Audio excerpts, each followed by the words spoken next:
Бурлун Дунайортис. Добрый день, уважаемые жители республики. Сегодня и завтра работаю в Москве. Сегодня с утра посетил Центральный военно-морской госпиталь имени Бурденко в Москве. Пообщался с нашими ребятами, ранеными. Узнал, как состояние здоровья их, узнал, какие у них просьбы, какие пожелания. Поблагодарил их за службу и за верность присяге, и за службу Отечеству. Ранения у ребят непростые, но тем не менее хорошие доктора, хорошее лечение, поэтому будем надеяться, что ребята восстановятся полностью. Ну а дальше уже будет видно, потому что все-таки это ранение, и дальше будет определять уже военно-медицинская комиссия. Вручил ребятам наши государственные награды Республики Коми. Ну и, как я уже сказал, поблагодарил их за службу. Еще о сегодняшнем видеообращении расскажу о очень серьезном вопросе. Вопрос поддержки, которую оказывает правительство Республики Коми муниципальным бюджетом. В нашем регионе мы предусматриваем поощрительные гранты для городов и районов, которые показывают лучшие результаты по наполнению доходной базы местных бюджетов. Результаты этих конкурсов или подведения итогов грантов рассчитываются по специальной методике, и в зависимости от того, какую сумму перечислил муниципалитет в консолидированный бюджет Республики Коми в виде обязательных налогов и платежей, эти средства собираются с территории муниципального образования и складываются в несколько составляющих. Ну, во-первых, как я сказал, это уже налоги от физических лиц, от юридических лиц, доходы от использования муниципального имущества и земельных участков. Ну и чем больше динамика прироста за последние 3 года, тем больше доходная часть муниципального бюджета, ну а значит и поощрение из бюджета республики.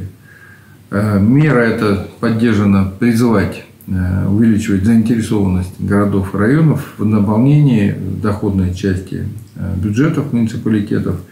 Ну и на предоставление таких грантов у нас заложено 40 миллионов рублей.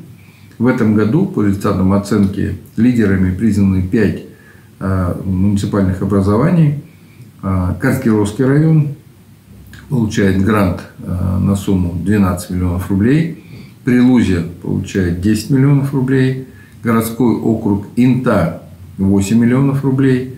Муниципальный район Печора 6 миллионов рублей. И Троицко-Печорский район 4 миллиона рублей. Ну вот, если вы обратили внимание, уважаемые жители республики, среди победителей нет наших тяжеловесов, Ухты, Усинска. Ну, это говорит ровно о том, что все-таки, и это очень радует, что наши, так скажем, среднячки, Инта, да, довольно непростой город, моногород, да, вы знаете проблему Инты, в том числе и закрытием шахты Интинской. Печора тоже не муниципалитет, где высокие налоги, но тем не менее, Троицко-Печорск, тем не менее, это показывает именно динамику и заинтересованность руководителей муниципалитетов в том, чтобы развивать бизнес, и как индивидуальных предпринимателей, так и более крупного бизнеса, с тем, чтобы наполнять бюджет. Ну и вот понятно, что за такую работу, в течение, тем более, это динамика 3 года, мы с удовольствием выделяем эти гранты. И далее муниципалитеты уже по своему усмотрению смотрят, куда эти средства можно направлять. Ну, еще отмечу, что Каркировский район стал лидером уже 2-й год подряд. И 4 года подряд входит в 5 лучших.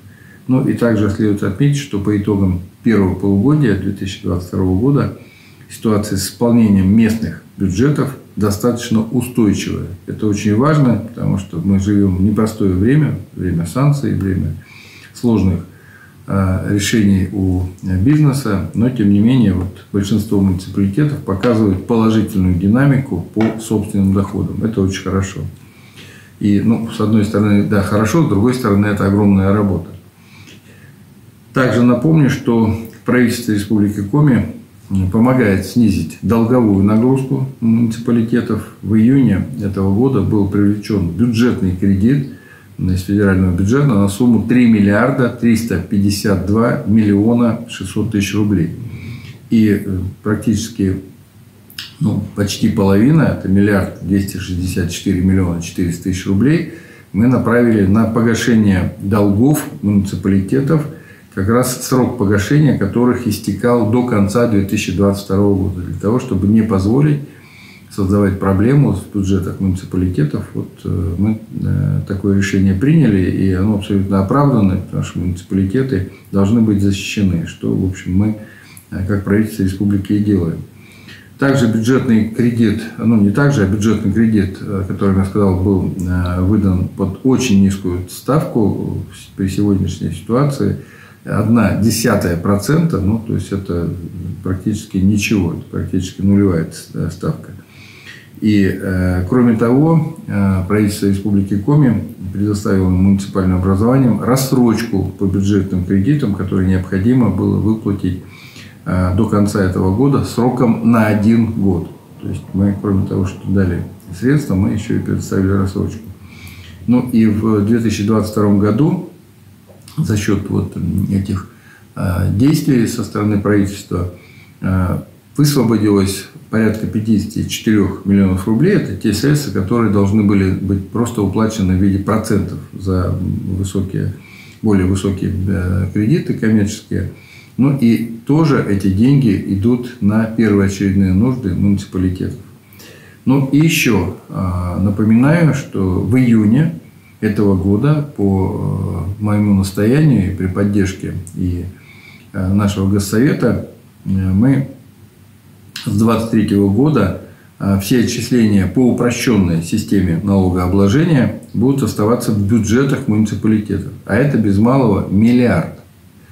И это тоже мера, которая, безусловно, повысит заинтересованность руководства муниципалитетов в развитии малого и среднего предпринимательства на местах, и, безусловно, позволит дополнительно использовать средства на улучшение качества жизни вас, уважаемые жители, на тех территориях, где вы проживаете. По эпидобстановке, в общем, к сожалению, как я и говорил, мы в общем тренде, страна растет по ковиду, мы тоже растем, у нас сегодня уже 49 случаев, вчера было 45, вы помните, на прошлой неделе это было еще 30.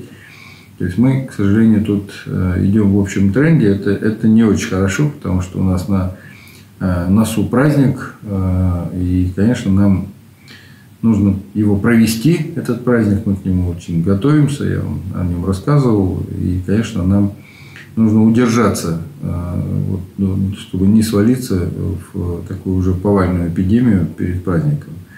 Это нам уже требует сегодня настоятельно добавлять койки. Мы сегодня приняли решение о том, чтобы разворачивать дополнительные койки. К сожалению, у нас и коечный фонд начинает заполняться очень активно.